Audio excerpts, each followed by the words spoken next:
afternoon, ladies and gentlemen. It's your English coach Jacob here from Kalemko English, and in this video lesson we will talk about to be. Let's get right into it. Саламатсыздарбы, менин атым Jacob, Kalemko English kanalına hoş gelingizler.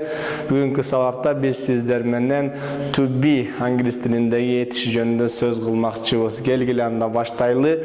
Bugünkü sabakta to be emne ekenin, to be kanday учурларда колдонуларын жана to be'nin kanday türlörü var ekenin, formalары бар экенин үйрөнөбүз. Келиңиздер, анда өзүңүздөр көргөндөй биринчиден to be деген этиш, бул орусчадагы которулушунан кыргызча жазып койдум. Быть, есть, являться, находиться, же болбосо болуу, же болбосо бар деп которулат экен кыргыз тилине.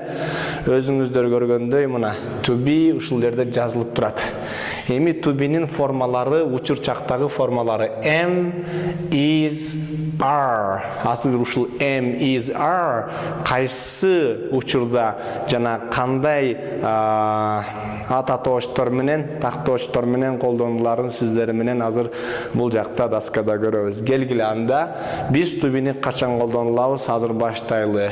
Definition бул мааниси, азыр бул жакта жазып койдум. Definition: we use to be to talk about. Biz to be'ni birinci manisi professions.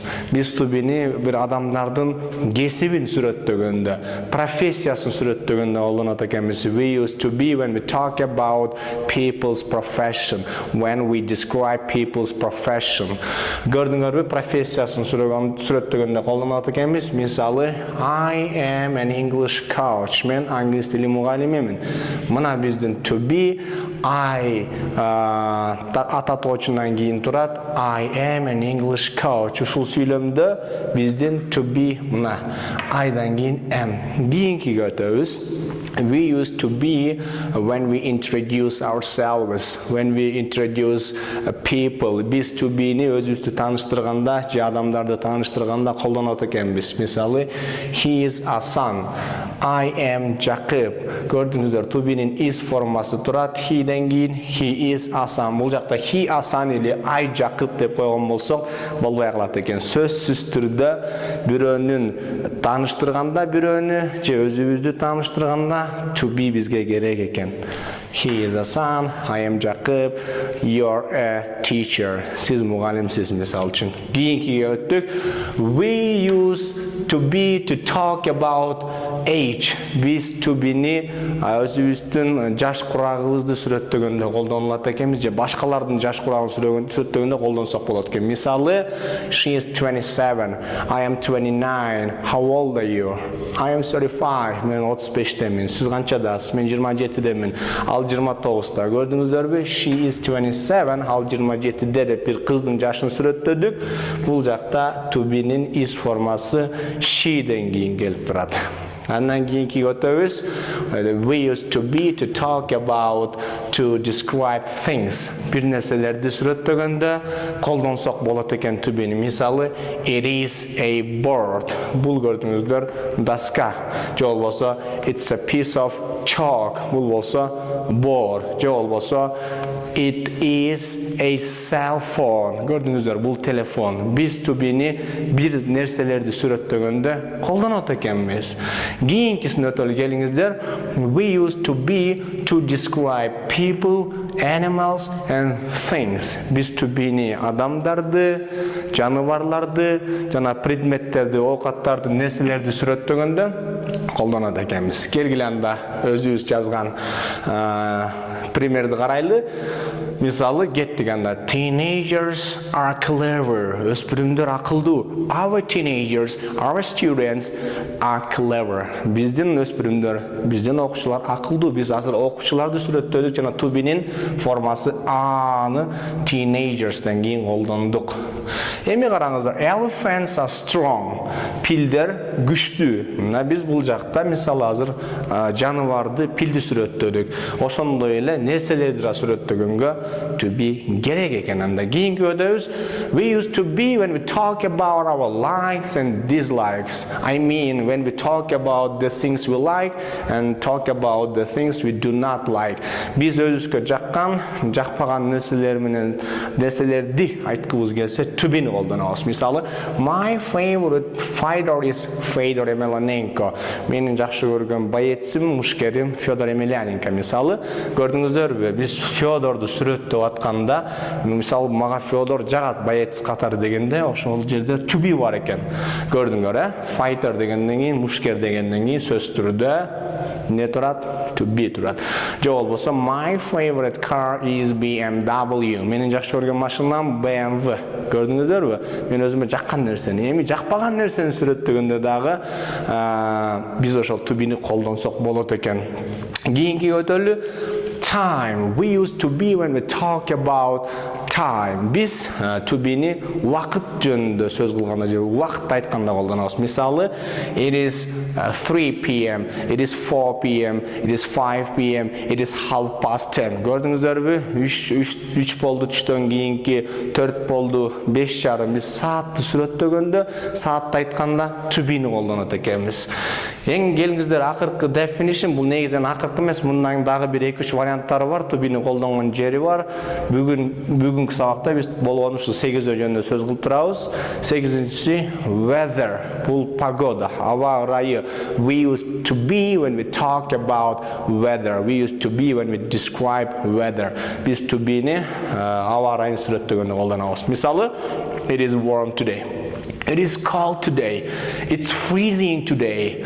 It's hot today. It's sunny today. Бүгүн жылуу, бүгүн суук, бүгүн аябай суук, бүгүн күн чыгып турат, бүгүн жылуу дегенде биз эмнени колдонот экенбиз? To be'ни колдонот экенбиз. Көрдүңүздөр, to be. Эми to be дегенди азыр сиздер издеп таппай аткан болсоңуздар мен жардам берем. Мына бул жакта I am an English coach. Am to be. Бул жакта he'ден кийин is. Мына ушунун баары бул to be. To be'нин формасы. Көрдүңөр, бул жерде are, бул жерде are, is. Ушул to be экен. Эмизар учурчактагы to be'нин формалары экен. Көрдүңүздөр мына. To be дегенде кашан ичинде am, is, are. Бул учурчактагы to be'нин формалары. Эми келгиле силер менен азыр to be'нин affirmative, negative, question. To be'нин утвердительный, отрицательный жана вопросительный формалары жөнүндө сөз кылабыз. Сиздер менен келиңиздер. Анда бул жака мен affirmative деп жазайын. Affirmative бул утвердительная формасы to be'нин. Келиңиздер, мына айдан кийин am турат, he, she, it is турат. Көрдүңөрбү? Үчүнчү жак жекелик түр да бул he, all, she, it. Эркекке, аялдарга, жансыздарга, жаныбарларга тиешелүү орун тактоочтор. Ошондон кийин is келди. He, she, it, is. I am.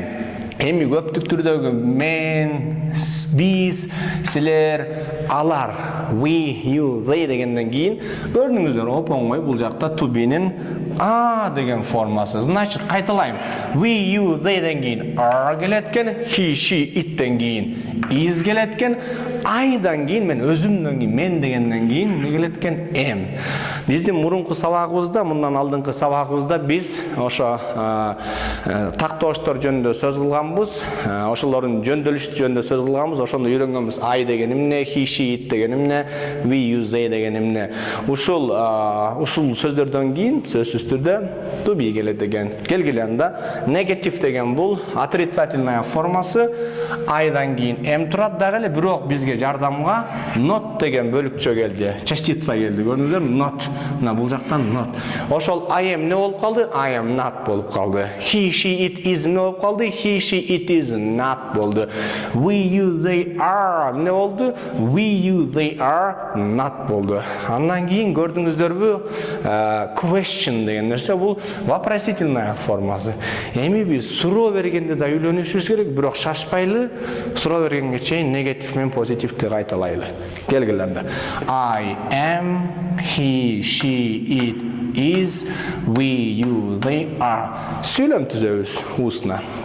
I am a dancer. Я танцор. Мен бишимин. She is a doctor.